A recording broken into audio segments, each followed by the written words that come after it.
Vous êtes bien nombreux? Monsieur Bertrand, bonsoir. Ça va? Vous êtes en forme? Et vous? Très bien. C'est le début d'un marathon, 50 déplacements en 6 semaines, c'est important? Oui, tout à fait, d'aller à la rencontre, d'expliquer comment je veux faire gagner la droite pour la France, parce que je suis intimement convaincu que ce sont les idées, les solutions de la droite républicaine que je veux incarner, qui sont celles dont le pays a besoin. Donc c'est ça que je veux faire. Et puis bon, il y aura une partie d'intervention et aussi de répondre le plus directement possible aux questions. Ce que je fais depuis des années et des années, c'est un nouveau Tour de France que j'entreprends. J'en ai fait beaucoup depuis 2002, depuis que j'avais engagé sur la réforme des retraites. Mais je vais parler aux adhérents, aux sympathisants. Tout le monde n'est pas forcément adhérent ce soir. Puis je vais continuer à parler aussi à l'ensemble des Français. Quel est votre message principal aux adhérents et qu'est-ce qui fait votre différence par rapport à Valérie Pécresse ou Michel Barnier par exemple? Certainement mon parcours, certainement le parcours qui est le mien, celui de quelqu'un qui vit dans les Hauts-de-France, qui a une approche très terrain, je l'assume, j'ai exercé des responsabilités nationales, mais je pense qu'il y a aussi cette différence. Si aujourd'hui je parle beaucoup du pouvoir d'achat, beaucoup du niveau de vie des Français qu'il faut améliorer, c'est parce que je pense ne pas être hors sol comme l'est l'actuel président de la République. C'est ça aussi qui fait une vraie différence. Et puis il y a aussi cette République des territoires que je veux porter, qui est un nouveau projet de société. Là nous en parlions avec Damien Abad, avec les élus locaux, ils reçoivent ce message 5 sur 5, ils enrichissent mon projet. Et c'est vrai que le fait d'être élu dans les Hauts-de-France, le fait d'avoir eu cette expérience de maire, c'est ce qui me renforce dans la conviction que tout ne doit pas se décider à Paris, ça c'est une évidence. Vous avez contre la montre pour reconquérir le peuple républicain? Si vous redoutez quelque chose, il ne faut pas être candidat à l'élection présidiale, je garantis. Est-ce que vous êtes en opération reconquête? Attendez, là je vous... Est-ce que vous êtes en opération reconquête? Elle reprenait sa carte chez LR pour être, elle dit c'est logique.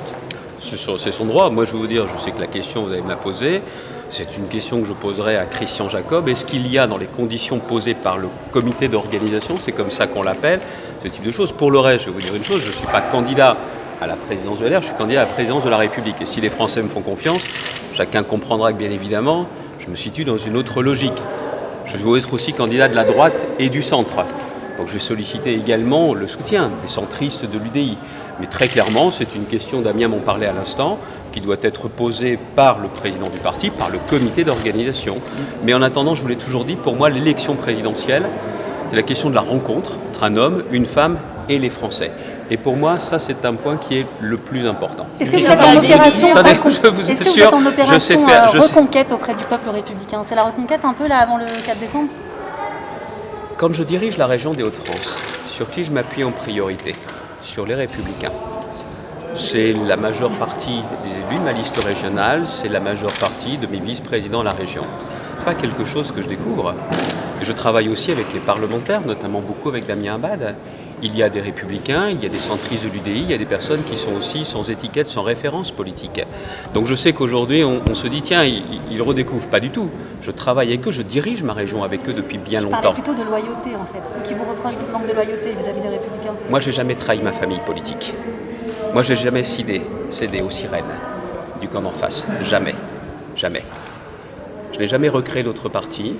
Mon association, la Manufacture, j'ai jamais voulu la transformer en parti. Elle n'a jamais voulu délivrer d'investiture à quelque élection que ce soit. Et je n'ai pas voulu non plus adhérer à d'autres partis comme la proposition m'en a été faite.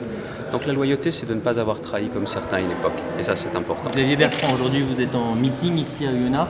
Le président, lui, joue au football. Est-ce que vous estimez que c'est la place et le rôle du président, à 6 mois de l'élection présidentielle, de faire un match de foot? Eh bien moi je suis ici en réunion publique et je pense que c'est là ma place.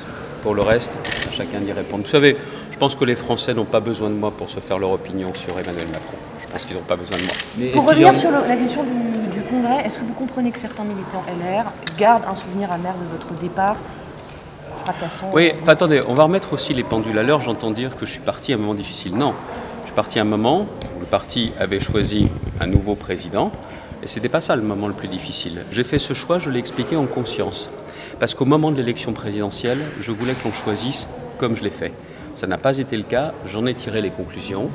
Je n'ai pas recréé de parti, je n'ai pas adhéré à un autre parti, et je n'ai pas trahi ma famille politique. Ça, c'est la première des choses. Je pense qu'il est important de rappeler les choses. Après, je sais que certains ont de la rancœur. La question qui se pose, il peut y avoir de la rancœur d'un côté, et il peut aussi y avoir envie de gagner. de gagner cette élection présidentielle. Parce que si nous ne gagnons pas cette élection présidentielle, et pire, si nous ne sommes pas présents au second tour de cette élection présidentielle, ça sera la disparition de la famille politique qui est l'héritière du général de Gaulle, de Jacques Chirac et de Nicolas Sarkozy. Et ce n'est pas seulement la question de l'intérêt des membres de cette famille politique. Je pense que c'est l'intérêt de la France que de voir ce courant de pensée qui a porté la grandeur de la France, son rayonnement, l'autorité, le travail, ne pas disparaître. Parce que ça structure la vie politique française. Et je me battrai aussi pour ça, c'est ce que je vais expliquer. Et donc, la droite que j'incarne, cette droite républicaine, je pense qu'elle peut gagner, qu'elle peut faire gagner la France. C'est ce que je vais expliquer. Et ensuite, le 4 décembre, ce sont les adhérents qui décideront. Sur le fond, comment vous allez convaincre sur le fond face à Michel Barnier, Valérie Pécresse? Comment vous comptez convaincre d'ici le 4 décembre sur le fond du programme? Je vous l'ai expliqué tout à l'heure et c'est ce que je vais expliquer là. Et si vous me permettez, c'est important de passer du temps avec vous, mais je ne veux pas les faire trop attendre. Merci J'en bien. parlerai après si vous voulez. L'actualité de Merci. la France, l'énergie.